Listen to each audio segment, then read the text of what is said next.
Irmãos, boa noite, a paz e a graça de Jesus esteja com a igreja, esteja com a vida dos irmãos, os presentes, aqueles que também nos acompanham através das redes sociais. Que Deus esteja nos abençoando, e nos conduzindo, continue a nos conduzir segundo a sua graça maravilhosa, conforme já cantamos nesta noite. Quero convidá-los a abrirem suas Bíblias no livro de Efésios ou na carta do apóstolo Paulo aos capítulo 2.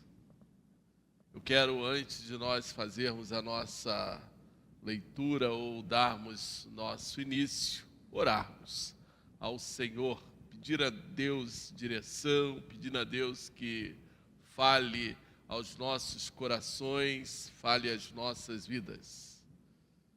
Pai, eu quero mais uma vez estar pedindo, ó Pai, as Tuas misericórdias sobre as nossas vidas. Que Tu, ó Pai, possa trazer, Senhor, nesse momento, quando ministramos a Tua palavra, a direção do Teu Santo Espírito. Que Tu, ó Pai, possa nos usar, segundo o Teu querer, segundo a Tua boa e perfeita vontade. Toma as nossas vidas, ó Pai, em Tuas mãos, manifeste o Teu poder, manifeste o Teu Santo Espírito neste lugar. Que Tu, ó Pai, possa estar falando em cada coração que aqui se encontra. Que Tu venha trazer quebrantamento, ó Pai. Tu venha trazer despertamento espiritual no coração da Tua igreja, no coração do Teu povo. Nós estamos aqui reunidos, Senhor, mais uma vez, para adorar a Ti em primeiro lugar. Para prestarmos, Senhor Deus, o verdadeiro e o devido culto, Senhor, de adoração, de louvor, buscando, Senhor, a direção do Teu Santo Espírito. Mas nós queremos também ouvir a Tua voz. Por isso, Senhor, nós clamamos para que Teu Espírito Santo possa estar falando em nossos corações, falando em nossas vidas. Que esse seja um momento, ó Pai, quando nós venhamos ser despertados, para podermos, Senhor, entender, compreender a Tua boa e perfeita vontade.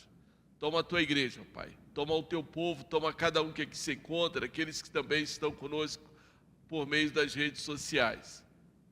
Tu possa estar abençoando, ó Pai, falando em cada coração em nome de Jesus. Amém. Meus irmãos, fica com a sua Bíblia aberta aí em Efésios capítulo 2, ou se tiver acessando pelo celular, que assim nós possamos meditar. Semana passada nós fizemos aí a introdução do capítulo 2, lemos aí os 3 primeiros versículos.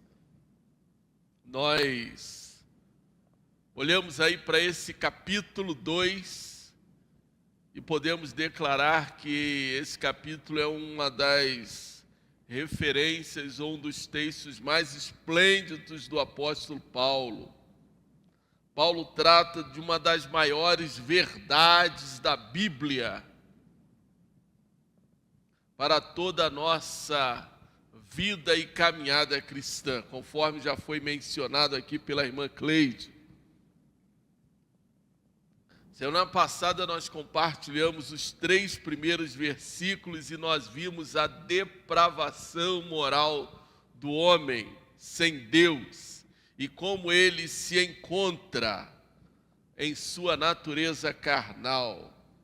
O pecado, ele trouxe destruição à humanidade.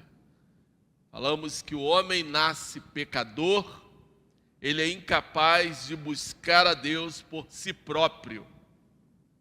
Mas o homem ainda assim, ele faz as suas escolhas em pecar e muitas das vezes permanecer no pecado.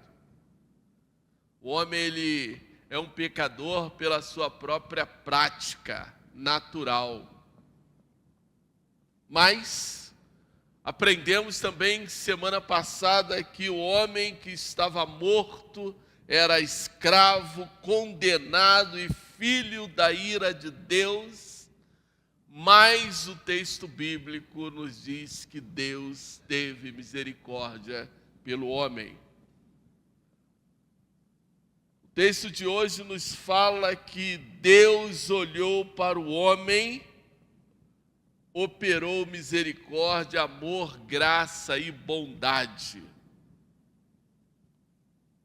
Versículo 1 do capítulo 2 diz assim: Ele lhes deu vida quando vocês estavam mortos em suas transgressões e pecados, nos quais vocês andaram noutro tempo, segundo o curso deste mundo, segundo o príncipe da potestade do ar, do espírito que agora atua nos filhos da desobediência. Entre eles também nós todos andamos no passado, segundo as inclinações da nossa carne, fazendo a vontade da carne e dos pensamentos. E éramos, por naturezas, filhos da ira, como também os demais. E aí então o apóstolo Paulo, depois dele fazer essa introdução aqui somente do capítulo 2, ele agora usa aqui uma palavra para nos conectar com uma outra verdade. Mas Deus. Essa palavra do apóstolo Paulo nos traz aqui um significado diferente. Porém, aqui nós temos uma conjunção, é uma ligação para o nosso texto. Então, essa é a sua condição. Esta era a nossa condição no passado, a condição de muitas pessoas em nossos dias. Porém, Deus, na sua infinita misericórdia, graça, bondade, amor, Ele então operou em nossas vidas. E aí nós então temos a intervenção soberana de Deus na salvação do homem. Eu vou ler até agora, até os versículos 7. Aí os irmãos me acompanham, para a gente poder ter aí uma compreensão melhor do texto e depois a gente prossegue. Mas Deus, sendo rico em misericórdia, por causa do grande amor com que nos amou, e estando nós mortos em nossas transgressões, nos deu vida juntamente com Cristo. Pela graça vocês são salvos. E juntamente com Ele nos ressuscitou, com Ele nos fez assentar nas regiões celestiais em Cristo Jesus. Deus fez isso para mostrar nos tempos vindouros a suprema riqueza da sua graça em bondade para conosco em Cristo Jesus. Eu volto a falar para você que essa passagem do apóstolo Paulo, ela é extremamente complicada, difícil e também delicada. Porque Paulo faz aqui algumas abordagens que muitas das vezes o homem não quer aceitar. Primeiro, essa citação do apóstolo Paulo de que o homem sem Cristo está morto espiritualmente. Essa é uma das primeiras abordagens do apóstolo Paulo. Agora, Paulo vem nos mostrar uma nova situação, uma oportunidade para que este homem, conforme ele falou, nós que estávamos mortos em nossas transgressões. Agora Paulo está nos mostrando que o homem que estava morto em suas transgressões, delitos e pecados, ele agora tem uma nova oportunidade. Paulo nos mostra como foi a nossa salvação ou como se dá a nossa salvação. Como o plano de Deus se torna uma realidade na vida humana. Paulo faz aqui um contraste como nós éramos antes da salvação e como Deus opera a salvação no coração do homem. por meio de graça e misericórdia. Paulo demonstra a intensidade com que Deus nos ama. Quando este amor se refere a nós, o amor de Deus, o Senhor então manifesta a sua graça em nos salvar por meio de Jesus Cristo e por suas misericórdias e bondade. Deus mostrou tudo isso na cruz do Calvário. Deixa eu trazer luz aos irmãos sobre esse primeiro ponto da intervenção soberana de Deus. Deus olha para cada um de nós. Deus nos olha, não com os nossos olhos, obviamente, mas Deus nos olha como homens miseráveis, seres humanos, que precisam de misericórdia. E nós não conseguimos entender, porque essa não é uma misericórdia de alguém que olha uma pessoa que está na rua caída. Não é assim. Mas Deus se incomoda, da mesma forma como Jesus Cristo, quando entrou em Jerusalém, ele lamentou por Jerusalém, Jerusalém, Jerusalém, que mata os profetas. A misericórdia de Deus atua em nós de uma maneira diferente. A misericórdia de Deus é para nos resgatar daquela situação que nós estamos, ou que nós estávamos. Uma situação de miséria espiritual. E é por isso que o apóstolo Paulo nos diz que essas misericórdias do Senhor, ela nos vê e sobre nós vem o seu amor, que também é de uma outra forma que às vezes nós não conseguimos compreender, porque nós, conforme diz o apóstolo João, nós não conseguimos amar como Deus nos ama, é o amor ágape. Por isso Paulo cita aqui a morte de Jesus Cristo na cruz do Calvário. A irmã ainda há pouco falou aqui da nossa salvação por meio da cruz, quando então Jesus Cristo se fez pecado por nós, para aplacar a ira de Deus. E é por isso que nós não podemos e nem devemos rejeitar aquilo que Cristo fez por nós na cruz do Calvário. E quando então Paulo está nos falando dessa graça, é o favor que Deus está nos fazendo. Paulo usa aqui a expressão favor imerecido de Deus por cada um de nós, porque nós não merecemos. A graça é a forma como Deus cuida de cada um de nós. A graça é o cuidado de Deus. A graça é a intervenção de Deus. Maravilhosa graça que nós acabamos de cantar. É quando nós estamos de uma maneira tão desamparada, quando nós estamos de uma forma tão descuidada, e alguém vai lá, estende a sua mão para nos amparar, para cuidar de nós e nos levar para um lugar único, para um aprisco. Essa graça é a forma como Deus intervém com o seu amor para resgatar o homem. E Paulo nos diz que esta graça foi por meio de Jesus Cristo, não foi de qualquer maneira. É por isso que não há salvação sem Cristo Jesus. A graça de Deus é revelada aos homens por meio de Jesus Cristo.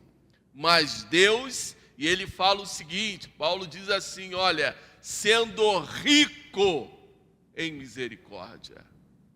É a misericórdia infinita, um Deus cheio de misericórdia. E aí eu volto, falei semana passada, eu volto para lembrar os irmãos, Lamentações, quando Jeremias declara que são as misericórdias do Senhor, a causa de nós não sermos consumidos.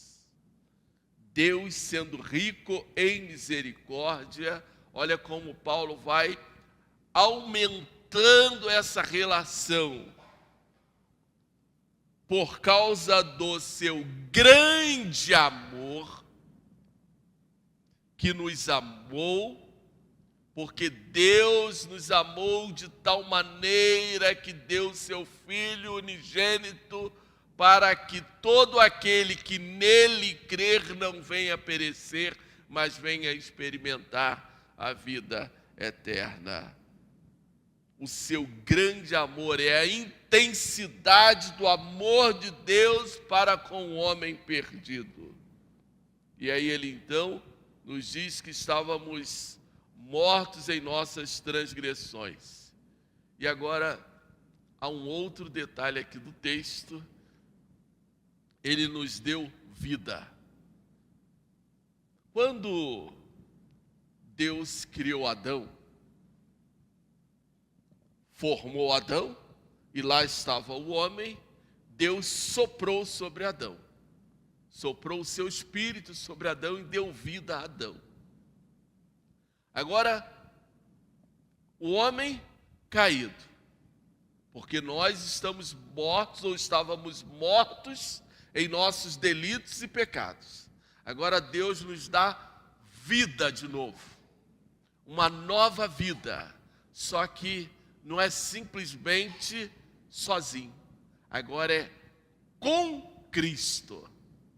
O homem só tem vida se estiver em Cristo. Sem Cristo, continuaremos mortos em nossos delitos e pecados. Pela graça que vocês são salvos, e juntamente com Ele, mais uma vez, nós somos ressuscitados juntamente com Cristo Jesus. Lembra do batismo? Romanos capítulo 6. Quando nós morremos e ressuscitamos com Cristo, ou em Cristo Jesus. É Cristo que nos dá uma nova vida. Sem Ele, continuaremos mortos em nossos delitos e pecados. Com Ele nos fez assentar nas regiões celestes em Cristo. E aqui é mais um ponto que Paulo destaca. Por isso que essa carta aqui ela é única. São verdades que a igreja precisa compreender. Irmãos, mesmo que nós estamos aqui neste mundo sofrendo todas as lutas, sofrendo terremoto e tantas outras coisas, mas nós temos vida com Cristo, pois nós estamos com Cristo assentado nas regiões celestes. É isso que Paulo está aqui falando. É essa certeza da salvação que nós temos, porque a nossa vida está em Cristo. A minha vida não é mais conduzida pelos desejos da carne. Capítulo 2, versículo 2. A nossa vida é conduzida pelo Espírito Santo de Deus. Na quarta-feira nós falamos isso aqui, essa semana conversamos na sexta-feira, né? Romanos capítulo 8. Nós não vivemos uma vida carnal, mas sim uma vida conduzida pelo Espírito Santo de Deus. E aí então, Paulo ainda diz, Deus fez isso para nos mostrar nos tempos vindouros a suprema riqueza da sua graça e bondade para conosco em Cristo Jesus. Ele está nos mostrando algo que ainda vai acontecer. Semana passada eu compartilhei com os irmãos, eu falei que nós somos salvos quando aceitamos a Cristo Jesus como nosso Senhor e o nosso Salvador. Se nós morrermos, nós já estamos com Cristo. nós estamos salvos enquanto nós estivermos vivendo e somos transformados de glória em glória se nós morrermos enquanto nós estivermos em Cristo, não é nos prazeres da carne, não é nos prazeres do mundo, mas se nós morrermos enquanto nós estivermos em Cristo, nós temos esta certeza da salvação. Mas o dia que Cristo voltar, nós temos a salvação garantida. Esses são os 3 tempos aí da salvação: passado, presente, futuro. E aí então, Paulo nos dá esta garantia. E eu quero deixar algo aqui para você, e eu gostaria que você registrasse, por mais que está aí sendo gravado. A graça de Deus não apenas concede a salvação, mas ela desperta o pecador para que ele possa responder ao chamado de Cristo. Por quê? Se o homem ele está espiritualmente morto, ele não possui em si mesmo a capacidade de produzir uma fé salvadora ou desejar a Deus de maneira espontânea. Lembra do capítulo 1 de Efésios, versículo 13. Eu voltei para pregar versículos 13 e 14 para os irmãos.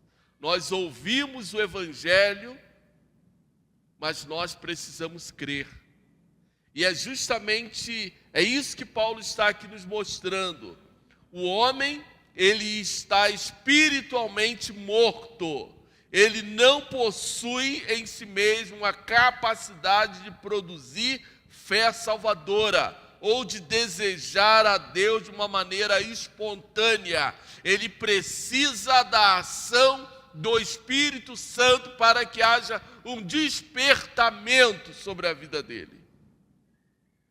E aí Deus intervém para a sua salvação. A graça de Deus não apenas concede salvação ao homem, mas ela desperta o pecador para que ele possa responder ao chamado de Cristo. Eu sei que é complicado nós entendermos isso aqui, mas isso aqui é justamente quando nós tratamos a doutrina da eleição. E muitas das vezes nós não conseguimos entender como é que funciona. Hoje pela manhã eu estava conversando com os adolescentes sobre esse tema. Irmãos, eu creio que a pessoa vem a Cristo livremente, mas porque Deus primeiro operou no coração dela. Deus chamou, Deus atraiu ela até Ele. As bênçãos espirituais que Deus nos concede, elas não nasceram de vontade humana, mas é propósito do próprio Deus eterno. Lembra de Abraão? Tanto as bênçãos materiais que Abraão recebeu, como também as espirituais. A promessa abraâmica é propósito do próprio Deus. Deus resgatou Abraão, que estava lá na sua terra, no meio de um povo idólatra. Deus olhou para Abraão e tirou Abraão daquele meio. É assim que Deus faz conosco. Porque se dependesse apenas de nós, seres humanos, pecadores, olha, os prazeres da carne nos atraem muito mais. É por isso que o homem, ele não consegue sentir o prazer de estar na presença de Deus sem uma vida de comunhão, sem uma vida de oração, sem uma vida de reflexão. Ele não consegue olhar para dentro de si. Deus age primeiro em nosso coração, nos despertando, nos incomodando. Ele é quem chama, Ele é que nos convence, é Ele que nos mostra, que nos ilumina e que nos atrai a Ele.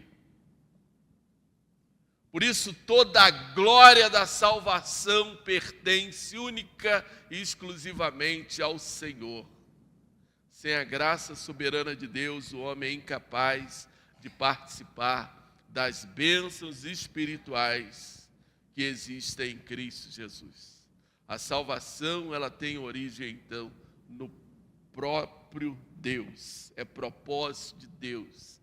É iniciativa de Deus. Eu poderia terminar aqui minha mensagem dessa noite para te dizer o seguinte: você não está aqui à toa. Entenda isso. Você não está aqui à toa. Talvez, não, eu estou aqui porque eu estou acompanhando alguém me chama, estou aqui por esse motivo, por esse ou por outro, porque você não entende as coisas espirituais. É simples assim. Porque até então você não compreendeu como Deus está trabalhando na tua vida, como Deus está agindo, qual é o propósito de Deus para a sua vida. Por isso a salvação é pela graça de Deus, mediante a fé. Versículos 8 e 9.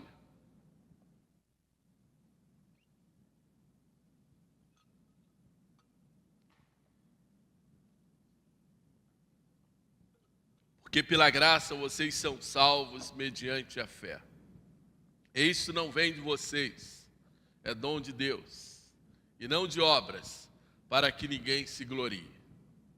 Esse é um versículo clássico, que muitos dos irmãos já ouviram várias vezes.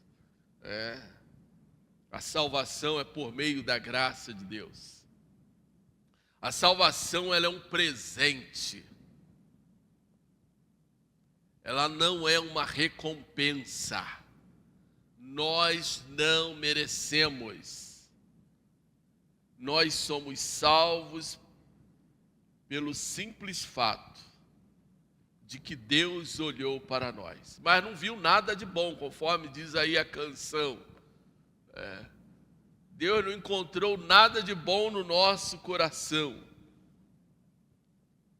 Não somos salvos pelo que somos, ou pelo que fizemos, mas pelo que Cristo é e pelo que Ele fez na cruz. A nossa salvação é um presente de Deus. E aí, é como se a gente usa aqui a ilustração do carteiro que chegou lá na sua casa para levar um presente para você. E aí você vai, já aconteceu comigo ano passado. O que é isso? Quem mandou? Por quê? Aí você começa a perguntar. E aí você vai aceitar ou não. A salvação é a mais pura manifestação de Deus sobre a face da terra. É por isso que quando nós olhamos para a história do povo judeu, o próprio Jesus Cristo mostra para o judeu: veio para os seus e os seus não receberam. O que Paulo está aqui fazendo nesta carta é mostrar para aquela igreja, não somente a igreja em Éfeso, mas as igrejas ali da região de Éfeso, a maneira como Cristo revelou a sua graça, o seu amor, as suas misericórdias. Por isso, Paulo enfatiza: não vem de vós, é dom de Deus, não vem de obras, para que ninguém se glorie. A salvação é pela graça de Deus. Por isso é necessário uma fé salvadora, despertada pelo Espírito Santo de Deus. Por isso não é uma fé qualquer. Eu acredito, eu creio, mas você crê em quê? Você precisa crer que Jesus Cristo morreu na cruz do Calvário e ressuscitou para te dar vida nele, conforme nós lemos aqui nos versículos anteriores. Porque sem a ressurreição de Cristo não haveria salvação. 1 Coríntios capítulo 15. A salvação necessita de fé em Cristo Jesus. Não é ter fé no teu pai carnal, em santos, em si mesmo, no seu trabalho, mas é exclusivamente em Cristo. O livro de Atos, o apóstolo Pedro nos fala que debaixo da terra, debaixo dos céus, não há nenhum outro nome a qual o homem possa ser salvo. E aí então a gente, quando olha para essa verdade aqui do apóstolo Paulo, porque pela graça vocês são salvos. A graça é a maneira como Deus te olha, a maneira como Deus se revela, a maneira como Deus nos mostrou o seu amor. Por mais que eu fique aqui a noite toda tentando explicar para vocês o significado de graça, ainda assim, nós não vamos conseguir compreender.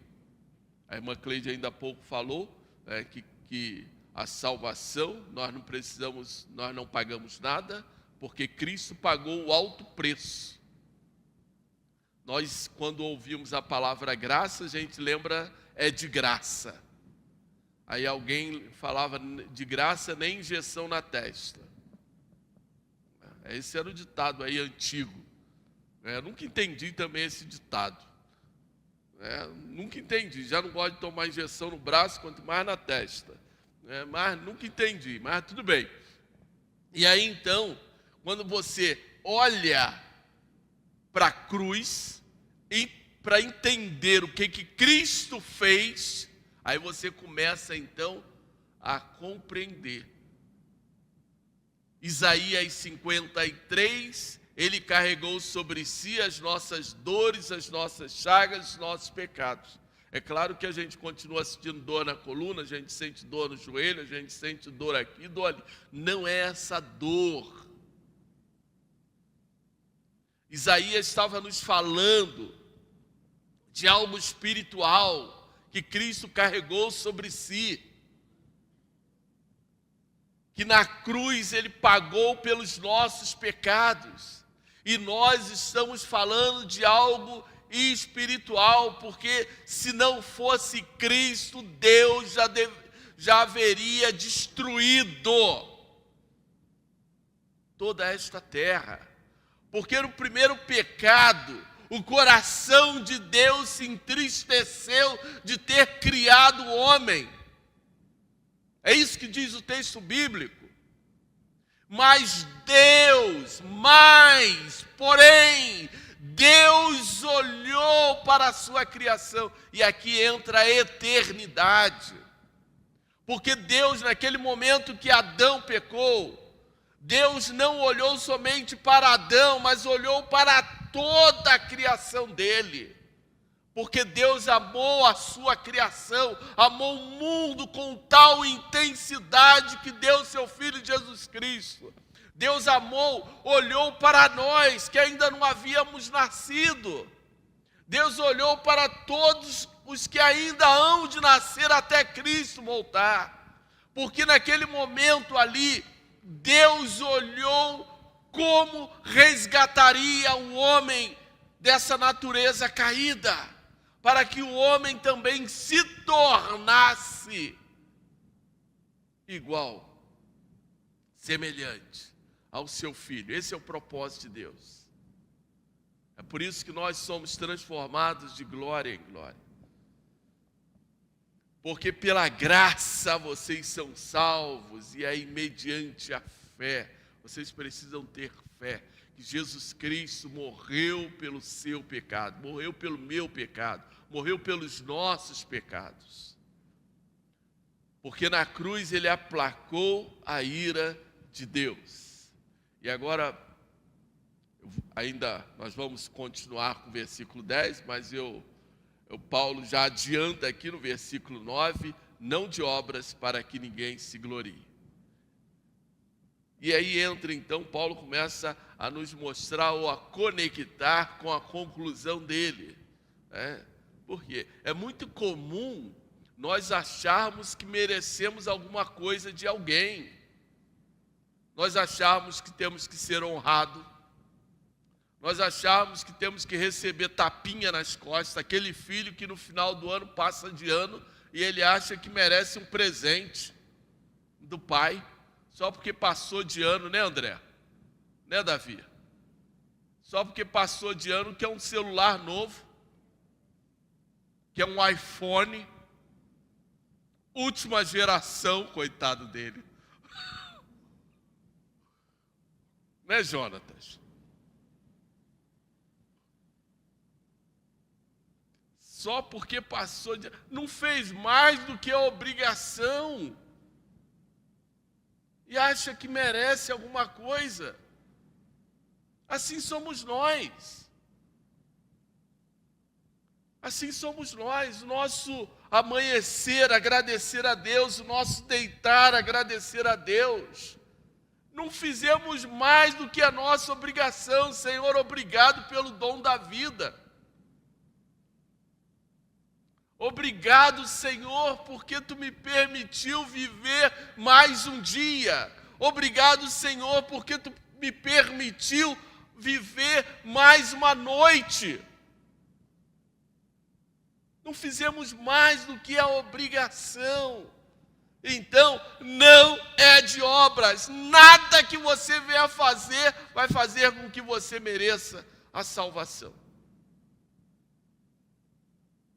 Para que ninguém se glorie. E hoje a gente sabe que algumas teologias ensinam que você precisa ser glorificado. Não, isso aí é para que você seja glorificado. Isso aí é para que Deus possa te glorificar. A salvação é pela graça mediante a fé. E aí então, versículo 10... nos mostra o propósito da salvação, as boas obras. Pois somos feitura dele, criação dele, criados em Cristo. Lembra de Gênesis capítulo 1, versículo 26. Façamos o homem à nossa imagem e semelhança. Lembra de João capítulo 1, no princípio criou Deus os céus e a terra. A terra foi feita por meio dele. João capítulo 1. João está fazendo a mesma introdução de Gênesis. Todas as coisas foram criadas por ele e para a glória dele, o apóstolo Paulo. Irmãos, pois somos feitura dele, criados em Cristo, e agora tem um propósito da vida cristã. Propósito, nós fomos criados para quê? Com que motivo o ser humano foi criado? Para boas obras. Ué, se as boas obras nos salvam, para que nós então fomos criados para as boas obras? Tudo que nós fazemos no reino de Deus é resultado da ação do Espírito Santo em nossas vidas. Tudo. Se nós estamos aqui hoje, é resultado do Espírito Santo em nossas vidas. Isso é boas obras. Adorar a Deus é boas obras. Boas obras não é somente eu dar comida, alimentar, ajudar, cesta básica. Não!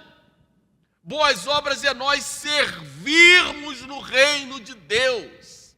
Nós vamos lembrar lá dos sacerdotes no Velho Testamento, todos aqueles levitas, a descendência de Arão que servia ao Senhor, eles estavam fazendo boas obras.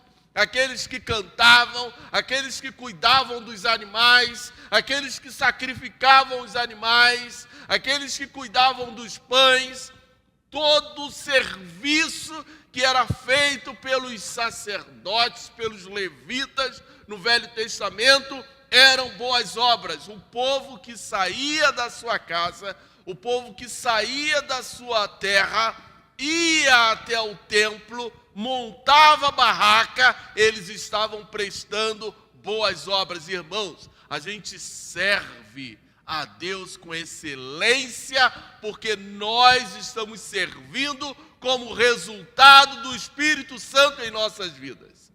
Hoje a gente quer questionar. Hoje nós ficamos questionando o que devemos fazer, ou como devemos fazer, ou fazer aquilo que nós gostamos de fazer. Porque eu quero massagear o meu coração. Não quero fazer aquilo que é propósito de Deus sobre a minha vida. É por isso que hoje a gente questiona tanto quando tem que fazer alguma coisa para o Senhor. Quando a gente tem que trabalhar no reino de Deus, a gente questiona tanto, é porque o Espírito Santo não está tocando aqui, ó. Pois somos feitura dele, criados em Cristo para boas obras, as quais Deus de antemão preparou para que andássemos nela. Tiago vai nos ensinar que não há fé sem obra. A pessoa diz que tem fé, mostra-nos a tua fé por tuas obras. Você crê que Jesus Cristo é o Senhor? O que você está fazendo no reino de Deus para demonstrar que verdadeiramente Cristo é o Senhor? Irmãos, servir a Deus é honra,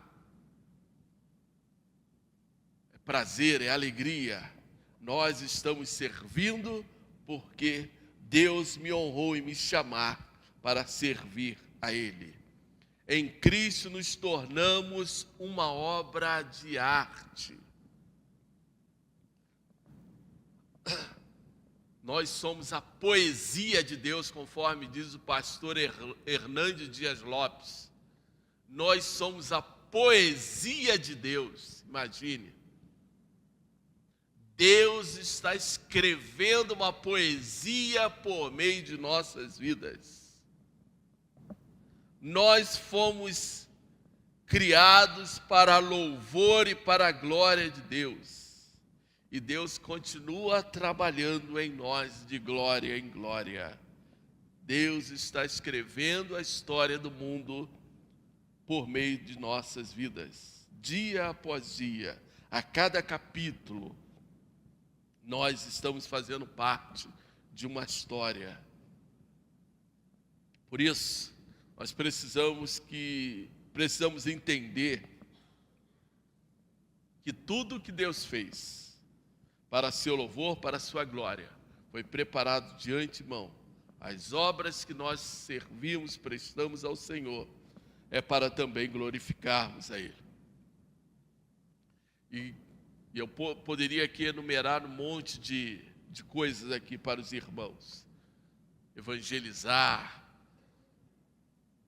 serviços da igreja, tudo que nós prestamos, estarmos assistindo um culto ou participando de um culto, são boas obras. Pode ter certeza disso. É adoração. Uma vida em obediência reflete a glória de Deus. Reflete o caráter de Cristo em nós.